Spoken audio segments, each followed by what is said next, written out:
I don't know why it does that. Why does it zoom in when you get yourself set up when it's not recording and then it zooms in? I don't know.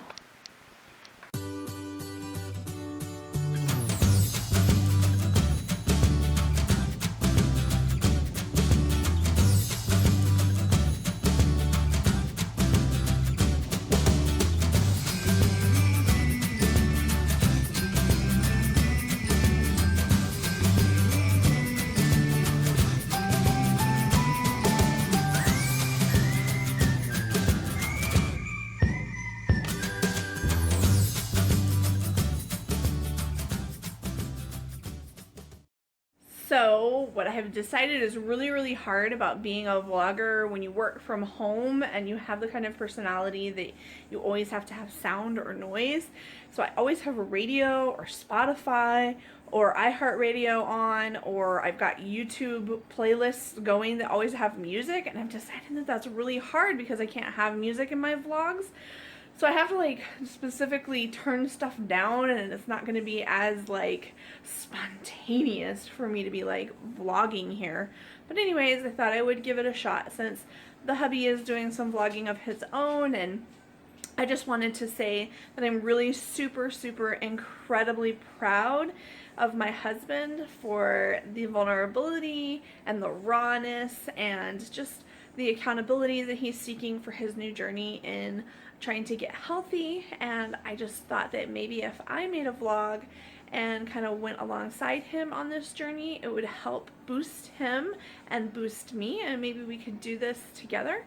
And eventually what you see will be a lot less, but ultimately the goal of both of ours trying to get healthier is that we have a desire to truly serve God and honor God, and we know that due to our size, either our time is going to be cut short and we won't be able to do things because we'll face the consequences of our choices with food and activity and things like that through injury or illness, or just the kind of limitations that we both have just being people of size, you know, flying on airplanes and how uncomfortable that is, the kinds of activities that you can't participate in with students because you're a person of size. You know, you're restricted or banned from things because there's weight limits on, you know, water slides and zip lines and things like that, and you can't, you know, have those community experiences with students. And when you're trying to engage with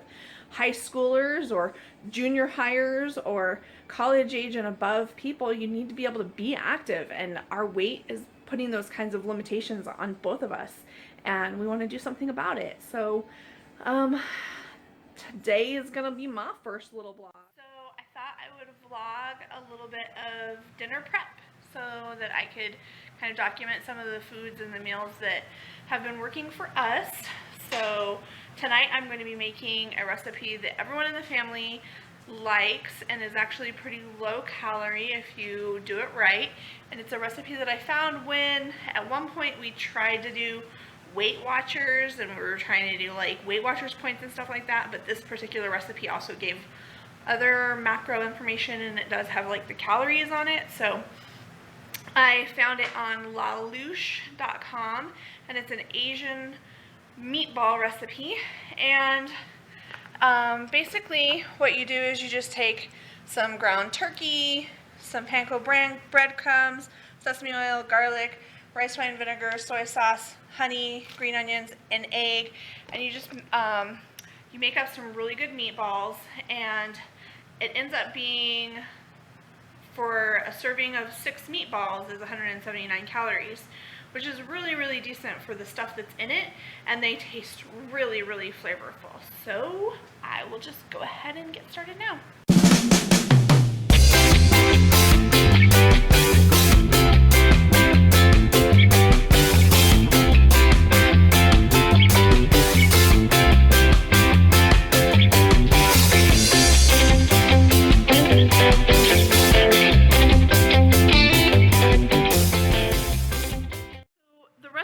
Says that with 1 pound of meat you can get 36 1-inch meatballs, and I actually use a half of a 3-pound turkey, ground turkey thing, so I'm really using a 1.5 pounds, and even at that I'm only able to get like 28 meatballs.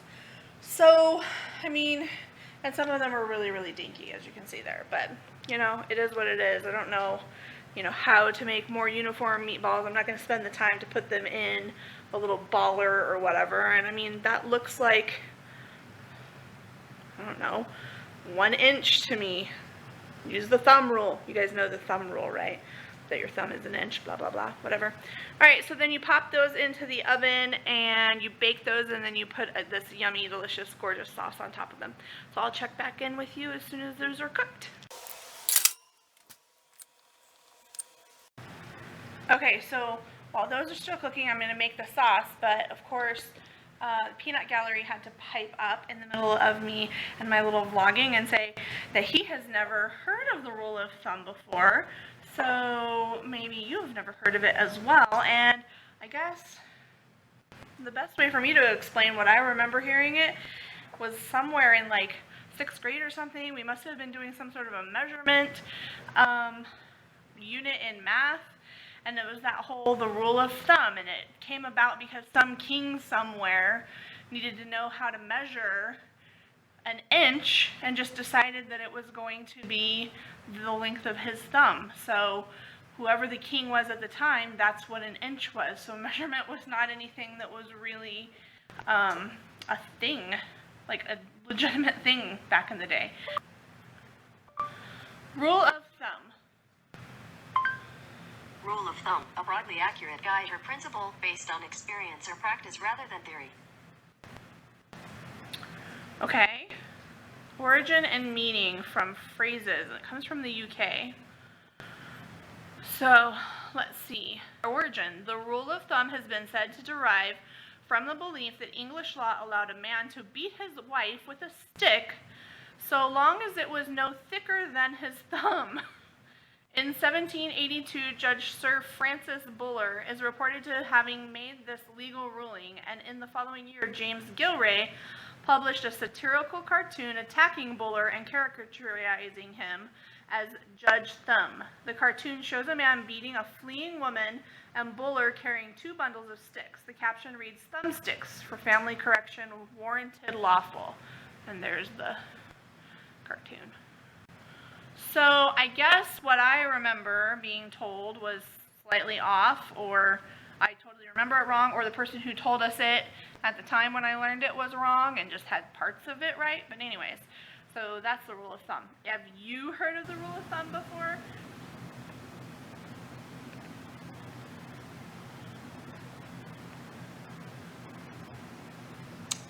$429 dinner.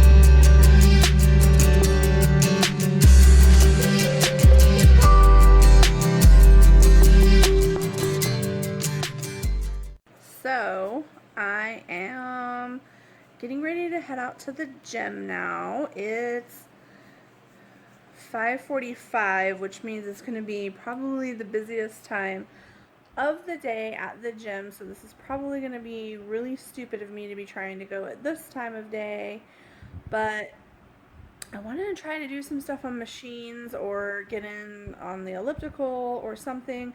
And then at 7 o'clock there's a yin yoga class that I like to take, and just kind of doing that for now. We'll see how busy the gym is, you know, with the after work rush. And I probably am going to be too shy to record while I'm there. I definitely won't record in the yoga studio because I just think that that's too like personal. Anyways, I'll check back in with you later. For now, you can have a look at Madison. Madison. Maddie. What you doing? Hi.